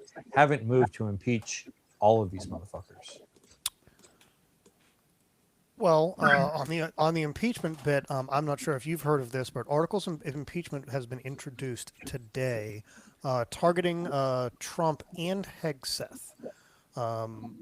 War powers, murder, piracy. Article 2, militarization of domestic law enforcement. Article 3, serial unconstitutional detentions and deportations. Article 4, retaliation against constitutionally protected speech. I'm not going to go through the whole list. There's 13 articles here, and they're pretty juicy. I particularly like this one. This is probably my favorite article in the list. Specious, Article 12, specious national emergency, foreign terrorist organization declarations. I like that because they're trying to use that against us. Right. And that is an impeachable offense. It's a high crime and misdemeanor. Yeah. Yeah, here's the Tell thing, though. me. Even going back, go ahead. So here's the thing, and I think Carl said it in the chat. I'm here for articles of impeachment. Yeah. If and only if they can be completed. And as it sits, it's just, ceremony and pomp at this point. Yeah, you can probably at some point get it passed within the House. You will not get conviction in the Senate at this point. You just don't have the votes. And I would Shame. like to see our legislators actually focus their time to put forth formidable legislation that they may get the votes on in the Senate, rather than something that we all know is not going to get passed and it's just going to waste our fucking time and we're doing it for political clout. And I don't see the efficacy of it besides, yeah, we introduced it. Good for you. We keep fucking introducing shit and it keeps not getting passed. And it's just a waste of time. It's like, yeah, we get it's election season and you want the fucking votes. I understand that. I want impeachment just as much as the next guy, but I want impeachment to work. And I actually want impeachment on high crimes and treason, specifically that. And the reason I want it on high crimes and treason is because it is the only way that we will impeach Trump and the entire cabinet in one go, is treason is attached. Without treason being attached, we then have to go through the person by person by person of impeachment, which is then going to do 2 years of nothing. And I don't know about y'all, but the world is fucking falling apart. I would rather actually pass legislation to save people in the streets from, I don't know, starving or their homes foreclosing or education falling the fuck apart. I would like to see impeachment and accountability. Trust me, I would like it publicly and in the square so that this does not continue to happen. However, if we don't have the votes, we don't have the votes. And at that point, we're just wasting our fucking time and our efforts. We could be organizing as veterans to use our voice uniquely and our power uniquely instead of continually push articles of impeachment. Al Green has done it numerous times now. Brian, you were there with me in November as Al Green announced it. It's been done and it is gaining momentum in the House. Good. Gain momentum in the Senate, and then I'll be impressed. Until then, I'm not fucking impressed. Ryan, I know you want to go, but real quick, I just want to just tack in here real quick. Imagine all of us that have gone through our whole lives. We went through probably I don't know how old everybody is, but that the government has things that are in place that'll prevent this stuff from happening, like impeachment, like the law, all this stuff, and all of those fucking things have failed all the way up until the Senate back after January 6th, right? Where the Senate, even after watching, because everybody wanted to pass the buck. And then the Biden administration comes in and the Department of Justice fails because they're trying to protect the institution of DOJ versus prosecuting somebody that, if they get reelected again, are going to do exactly what they're doing now. So all these things we fought for have failed us over and over and over again, and we need better answers in the next Congress and Senate where sane people are in charge. Sorry, go ahead, Brian. Yeah, so I'm gonna pick a fight is the wrong word, but I kind of want to reframe it. One thing the Republicans do really well is they understand the value of the performative. Okay. Yes. That the performative, what it does is it actually moves the narrative needle, and what you're doing is you're establishing sort of what the parameters of the discussion is nationally, and that is actually how they have managed to gain power, even though they're actually kind of rabidly unpopular if you actually look at the policy planks. What I like about impeachment as a performance, you have to get it through the House. But once you get it through the House, that is already a victory. Because now what you're going to have is months of trials in the Senate. It's going to gum up the works. It's going to disrupt Donald Trump's kind of centralized command structure. Because right now he's making all the decisions because he doesn't trust his goons to make decisions. He makes decisions for them because he's a narcissistic sociopath and he can't actually allow other people to have any will. And so the more you can kind of shovel shit onto his plate that he has to deal with, the less energy he's going to have for kind of, molesting the rest of us. And that's good. It's also a form of political offense. It energizes us. It depresses the opposition. MAGA is starting to crack. You have, MAGA chuds like, Alex Jones calling for the 25th Amendment. So, like, just putting it out there. And, like, here's what I want. I want to have an impeachment trial, and then we just read the names and tell the stories of the victims of the Epstein files on the Senate floor, on C-SPAN, on live television, and all of us just amplify that crap so it's in everybody's face all the time. At the end, everyone's going to hate us, but they're going to know we're right. And by the time the next election comes around, it's going to be so radioactive that no one's going to be able to touch this politically. And this is how you break the MAGA movement in its entirety. You actually don't need to get to an impeachment. What you need to do is you need to frame the argument for the midterms. And then we do it again. And then we do it again. And then we do it again until these people are obliterated. Yeah. That's my belief. Yeah. As a strategic matter. Because we cannot... There's no legislation that we can pass that is going to be able to help people with this supine Congress in power. They must be removed. And I think leadership in both parties. I think leadership in both parties have really failed us. I feel like the generation of political leaders that we've landed in a spot for a reason. And a lot of it has to do not just with Republicans, but with Democratic leaders allowing, a pretty aggressive Republican minority to push things that they wanted, despite our own kind of platform, right? And we still have these leaders like Chuck Schumer's been in office, and what the other dude, the McConnell, have been in office since like 1820. Like, I just get the fuck out of the way. And you sent us all to goddamn war, right? You sent us to goddamn war. And what was built out of that after is I thought we were going to be more in the leadership space and more of us in Congress. And there's not enough. There's not enough of us. We're all, some of us are approaching, I'm approaching 50. And they just stay there and they make the same decisions over and over again. And during that time, the world's largest pedophilia ring got its fingers around all these politicians, a bunch of them. And so think about that. Our country has actually been run in front of us one way, and behind the scenes, some guy that has leverage of, the president or someone on his, cabinet, or some billionaire that decided it was okay to rape kids, essentially, are now the people that get to make the decisions, right?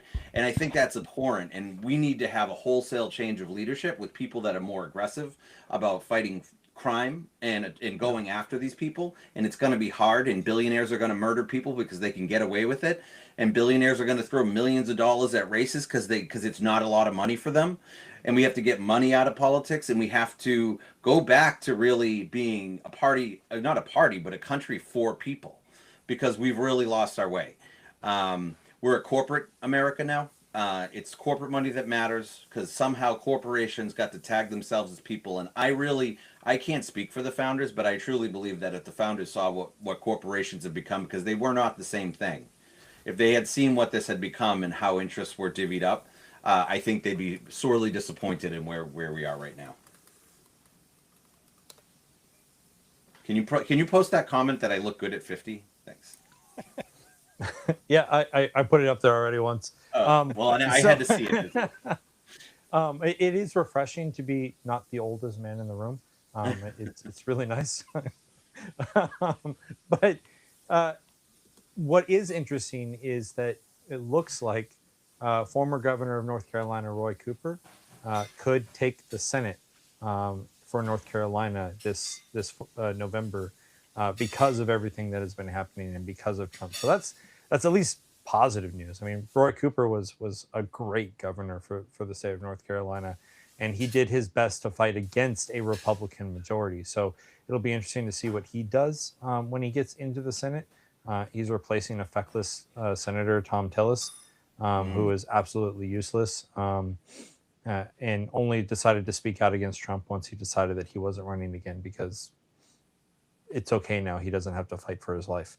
Yeah. But at the end of the day, I think that what we have going on, I think you're right, John. I think honestly, we do have a problem with money in politics. I think we do have a problem with the court, the Supreme Court ruling that made it so that money was a form of a First Amendment voice. Like you could use money however you wanted because it's protected by the First Amendment. And I think that's a huge problem. So we do have a lot of cleaning up to do. There's a lot of things that we need to fix. And I think that it needs to start with accountability of this administration. I hope Cooper wins. There needs to be more. I'm in a fellowship called. I'm sorry, Brian. Real quick, I'm in the Hoover Veteran Fellowship, and we have a lot of. And I'm actually going out there next month. And one of the things we're doing is what is GWAT's future in the world? Like what are all the values that we learned that are not being applied right now? Because while we were off being deployed, apparently we were building a police state, and in rolling things into DHS and passing the MPSM 7 and really like pushing liberty down. So while we were gone fighting and burying our friends, these fucks in politics were taking away people's rights, and I went along with it, right? I'm guilty. I went along with it too. So, but I digress. So Brian, I know you had your hand up. Yeah. So just on the impeachment stuff, you said something, John, that made me think. There's another advantage to like a hard impeachment push too. Is it's a good kind of litmus test and test case for the types of leaders that we're electing in this next generation.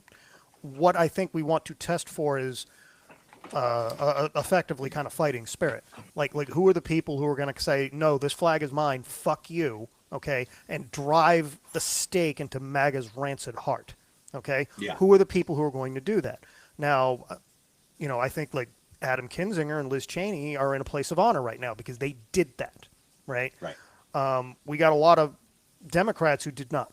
Okay. Yep. We got a lot of progressive Democrats who are. We got moderates like Jamie Raskin. Jamie Raskin's a warrior, right? Chris Murphy in the Senate. He's a warrior. Like there's people, there's green shoots of good leaders, but those folk are not elevated. They're not quite at the senior level status that they need to be as reflects their status. Like, Jamie Raskin should be Speaker of the House. Why we got Hakeem Jeffries in there, right? Raskin's 50 times more effective. Yeah. Like these are the folk we need to be elevating, right? Because they're the ones who are actually going to draw blood from these vampires, right? Before they destroy the country. Yeah. Yep. I agree. Well, I mean, that goes into money, right? So who raises the most money? And I haven't looked into it, but I think that Jeffries raises more money for the party than Raskin does. I mean, it's the same reason that Nancy Pelosi managed to get Speaker, lose Speaker, and get Speaker again, because she raised so much money for the party, which goes into that whole we need to get money out of politics, because that shouldn't be the bearing. That absolutely shouldn't be the bearing. I think it's unfortunate that we lost or will be losing Jasmine Crockett next year, just because she got written out of her House seat and lost to Tallarico because he got more free publicity than she did. So I mean, not to down Tallarico. I think Tallarico is a great dude, but Crockett, she's a solid person, right? Like I liked her. Yeah. Yeah, it was a shame we couldn't give each of them a seat. I do like Tallarico though, because he kind of plugs a hole in the Democratic coalition that I think we need plugged. So, like, there's not a lot of super religious people on the left, and I think churches are actually going to become a lot more important politically as time goes on for the opposition. I'd like to see. As you look at, say, all the churches that are now engaged in kind of activism, like, I'm friends with one of the leaders of MCAN, which is the Massachusetts, I'm going to screw up the name, so I guess I'm not a good friend. I don't remember the name of the organization. But it is a network of like hundreds of activist churches in this area, and they go all the way from like Baptist to like Unitarian. And then they get Jewish synagogues, and there's, Muslim churches and like, African-American churches. It's a whole big coalition. And they are super interested in not interested. They're super oppositional to what's going on at the ICE facilities around here and everything else like that. And they're going to be a huge ally going forward. And they're going to probably be a huge ally for like get out the vote operations and things like that, the kind of things you need to win. So I just want to say, and I noticed Nick's comment John, down there. real So quick, Katie's been trying to speak, but she's muted every time she starts sorry. talking. So if we could Use the hand, Katie. We got hands. Well, no, I mean, because it's like conversation's really good. But I did want to say something about impeachment, like, because we all want accountability, right? Like all of us, we want accountability of the ICE agents that, murdered citizens. We want accountability for the ICE agents that are beating the fuck out of citizens. Like we want that. I want that more than anything. And I want impeachment trials. However, I don't know about y'all, but I am tired of the ineffectiveness of our elected leaders. And I feel Yeah. like if we tie people up in trial after trial after trial after trial, we are just effectively like stopping legislation from passing. We have definitive problems in this country that need to be addressed. We have children that cannot eat every day. We have seniors that can't pay property taxes and are being kicked out of their homes. We have an education system that is being overrun by fucking religion. We have actual problems that need to be addressed by legislation. And I am a policy nerd. And if we are tying all of our human beings up in impeachment trial after impeachment trial after impeachment trial, we are not going to push legislation because we're not going to have the people for the fucking votes. And so, although I do want accountability, you know how accountability happens? Having an effective DOJ and court system. Yep. Okay, impeachment in and of itself of the executive branch can be done through Congress, but I would like to see trials. Public fucking trials, like displayed on nightly news for us all to watch the Nazis be tried, like the Nuremberg trials. Let the DOJ be effective in what they're supposed to do in their actual jobs. However, like I do want policy passed, and I don't care who passes the goddamn policy, but the policy has to be passed to ensure it doesn't happen again. Because the reason that this is all happening is because we didn't have effective guardrails in place through policy. And we have effectively been leading a government through executive order for generations. It's not just Trump who has been doing it like through executive order. He's not the first goddamn president that has done it. It has been president after president after president that has done policy through the executive branch and then trying to codify it through the legislative. And that's not how the government functions. It's not how the Constitution was fucking written. We are supposed to pass legislation through the legislative to the executive to sign. Yeah. Okay. Like, and if we are spending years of trials, we are deadlocking the most important branch in our government in trials, and they are not going to be able to do their job. And I'm out here saying, do your job. That's what the fuck you're paid for. Because my congressman is Aaron Bean. And Aaron Bean, although he is not controversial, he does not do his job. He has not written any pieces of legislation. He does not earmark funding for my district. He does nothing. And so if he is tied up more in trials, he effectively is doing another 2 years of nothingness for my district. And so, like, I'm not wholly sold on impeachment hearings. I get the narrative, I get the angling, I understand for like 2028. But as somebody that wants to affect change in this country, it's done through policy. It's not done through impeachment trials. It's done through collective policy change. I mean, I understand that. My fundamental belief, because of where we are in the country and what we're dealing with and the rancidness of it, it's sort of scrambling all of our brains in some ways, including some Trump supporters, because they're not following the plot at some level about what's really going on. I don't think we will get effective legislation of any type until 2028. And it is actually just not possible to do. And so it's actually to our advantage to extract. And again, like I use really kind of brutal metaphors because I think it's important to understand what we're in. That we need to be extracting a blood price as quickly and at the highest cost as humanly possible, because what that's going to do is it's going to open up the field. MAGA is cracking, okay? The Republican Party has no bench because Trump has literally eaten the entire bench. There's nothing left.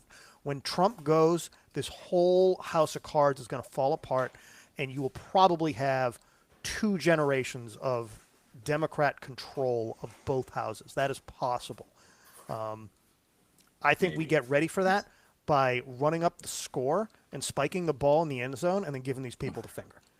And then you are going to see a raft of policies. It's going to happen very, very quickly. There's going to be a lot of reform. Like, I think we're a full reform movement. We haven't quite identified what we really want yet collectively, but I see the shape of a reform movement coming out of this just because of the conversations we're having and what we're talking about. And we're talking about constitutional reform. We're talking about civic reform, structural reform, which is actually the unsexy stuff that you need that unlocks the other stuff to get done. That's the stuff Democrats aren't talking about. This is what gets me frustrated when they're talking about impeachment and all this other stuff. I want you to do something like make a Project 2020, whatever. But I did want to address a couple things just because we've bounced around a little bit. So the Rancid Heart comment, Nick mentioned that MAGA are some of our neighbors. Now there are some MAGA people that are definitely Rancid Heart. There are definitely some Democrats that also have some rancid ideas too. And I just want to be careful to say, if you're MAGA or if you're a Trump supporter, I've met now more Trump supporters. I met a veteran the other day, and he was like, I voted for this, I support tariffs, I support this, but this Iran bullshit, because he was a military retired guy. I wanted to say that. I think so. Nick's got a good point there in the chat. I also want to say, if you want to look at our leadership, look at the fucking senators Democrats end up with. Fetterman. What was that other woman? What's her name? From Arizona. What, just an awful person. That they're not Democrats. And so the Democratic Party itself is not there for the protection of the United States. It is there for the protection of the Democratic Party. That's why when you see 3 people run in Maine, but you only get 1 email and 58 texts from the DNC or the Senate campaign for Janet Mills. Well, I don't want another 78-year-old senator that takes money from AIPAC. Seriously. Like, stop telling me who to be. And I think the party hopefully will, not hopefully, because I'm going to keep screaming it till my face turns blue, that we need to pick better candidates and fund better candidates, or even better, allow the primary processes to be unmolested by the National Party, because they are fucking it up. They fucked it up in 2024, and Trump came back in a much more educated usurper, and he's doing a much better job of fucking it up now because he learned something, and so did the people around him. But yes, and I agree. Pimplehead Miller is such a fucking dweeb, and I hope he hears that.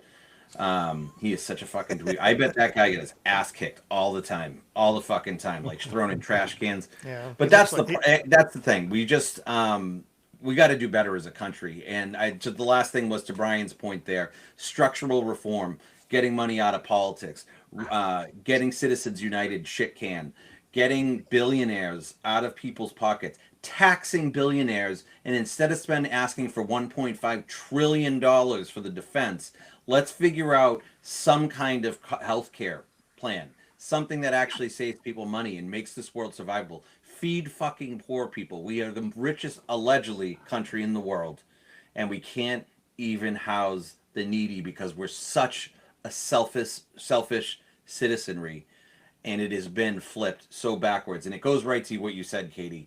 This is supposed to be a bottom up. We're the popular sovereign.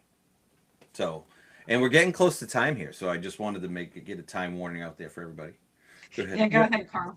So if I can throw a couple things in there, the first thing that I want to pop in there is it's controversial, and I'm probably going to get beat up for this one. I think that what should have happened under the Biden administration is that Biden should have immediately taken office and then absolutely pardoned all of the January 6th protesters and Donald Trump. Now, hear me out with this, right? If he had done that, it would have taken the wind out of their sails on we're being politically persecuted and they're only after us and they're the illegal ones. They're the anti-democratic ones. We live in a third world country. This is a kangaroo court, yada, yada, yada, yada, yada, yada. Because guess what? It wouldn't have happened. And so that would have taken the wind out of their sails and would have reduced or brought down that temperature just a little bit, or maybe enough to have allowed for Donald Trump to not run again this in 2024. So that's the first controversial point.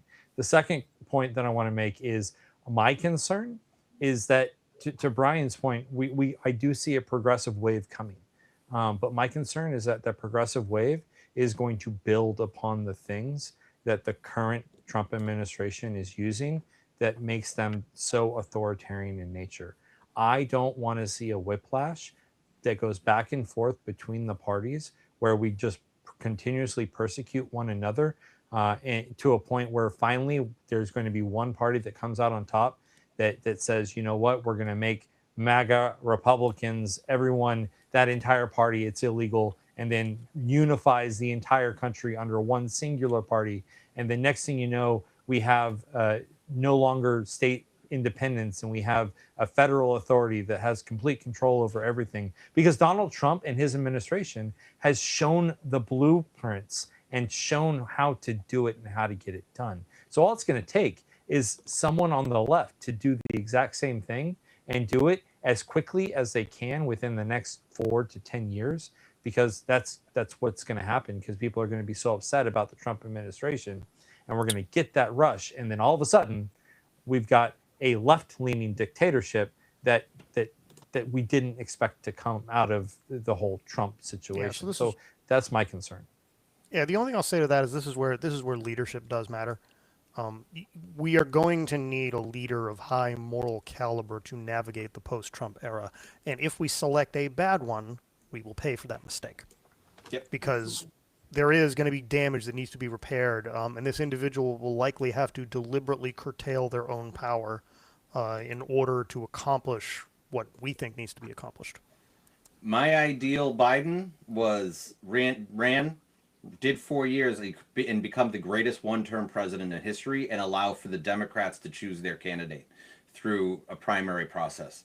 And what he did instead was allowed a consultant that he paid $4 million a year, by the way, and a $4 million bonus if he got reelected, and a bunch of people to convince him that he was, because Joe won. That was the thing. Joe Biden won, I think, back in 2020 when everything went crazy, right? But then Democrat Biden said, I'm the fucking answer against Trump, and then ruined the entire potential of having an incredibly dynamic race. And he thought that, and I don't want to speak for him, I don't know what he thought. What I would have loved to have seen, 4-year, one-term greatest president in history type of story, allow the people to make a new choice and then move on with our lives. Because he actually said it on stage, and it was one of the reasons I voted for him so enthusiastically, as he said, I'm here to pass this on to the next generation. And then he didn't fucking pass it on, and he lied to me. And we now all see the results of what happens when your ego gets in front of the people. I will push back on the one thing Carl said about the pardoning of Trump. But then, John, you spoke, and I went, kind of worked out. The last time a president pardoned a president was Ford and Nixon, and I do believe that the pardoning of Nixon was why Gerald Ford only was a one-term president. But with then you saying you wanted him as a one-term president, could have worked out for both of you. Like, could have done the party and the one-term president thing and taken the wind out of their sails. Because Carl, as soon as you said it, I don't know if you saw my face, I was like, yeah, that ain't gonna work out. Like, you ain't selling me on that bullshit. But then you sold it. I was like, yep. So we are coming up on time.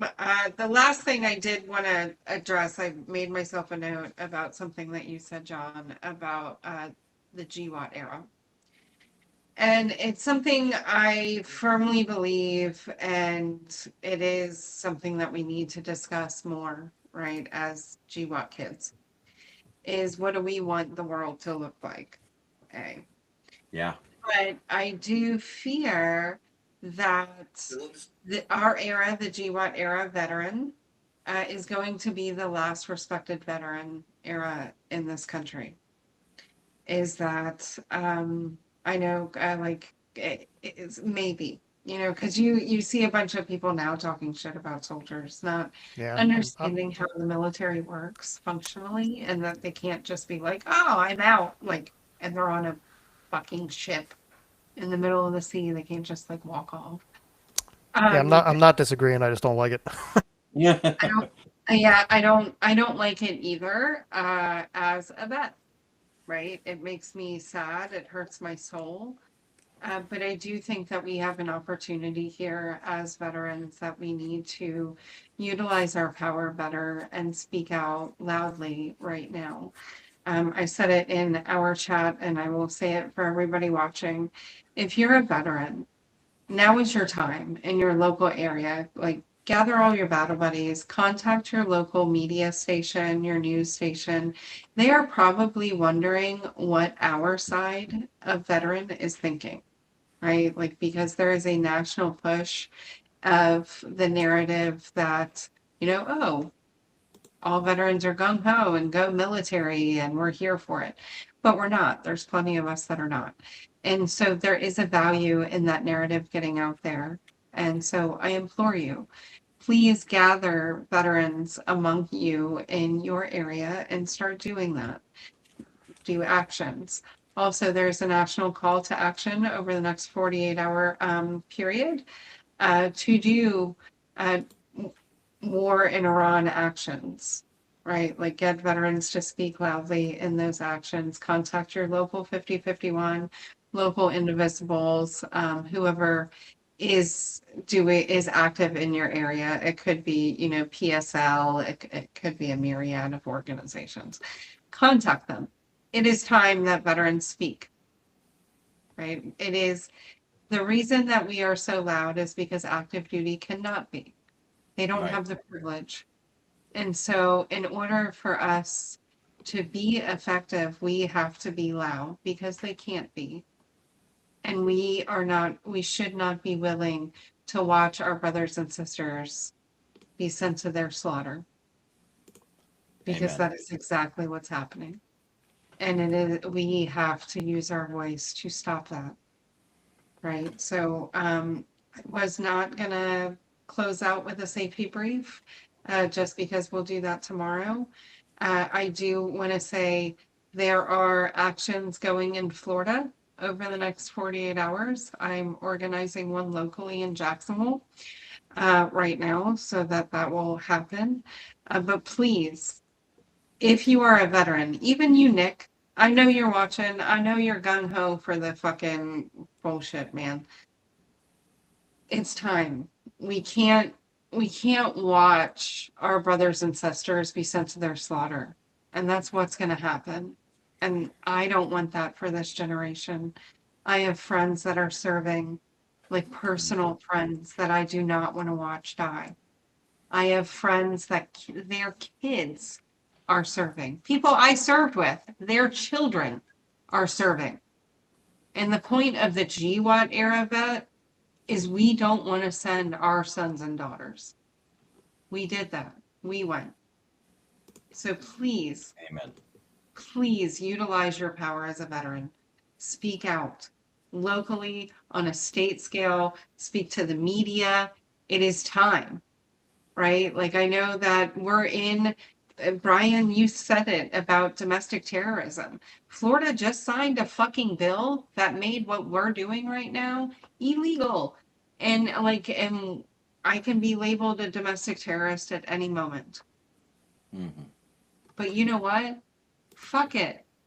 My oath is to the Constitution and to make sure that this country survives. And if we let fear rule us and good men do nothing, our country will fail. And it is on the GWAT kids. It's our time to shine. Everybody talks shit about millennials. But it is our time to shine and to lead the way. And in your local area, gather your forces, get to work. And I do want to call out April 12th.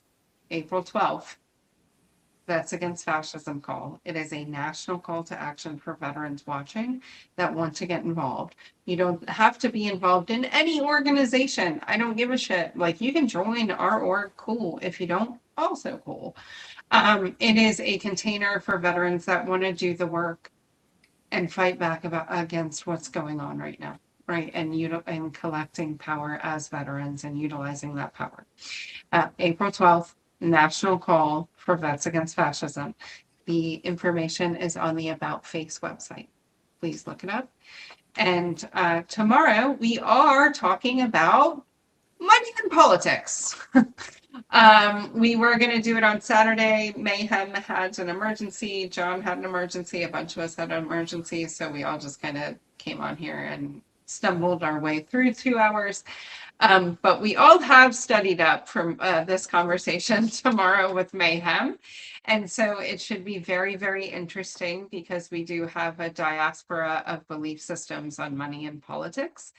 And an expert, the co-founder of Money Out of Politics, who is a regular panel member here and friend and veteran brother, Mayhem, who will be showcasing the efforts of how to get money out of politics. And if we can't overturn Citizens United effectively, how we do that at the state level and how you can get involved with their movement, because it is a very talked about issue on both sides of the aisle about the corruption and the power, the dilution of the vote, of your vote through money being spent.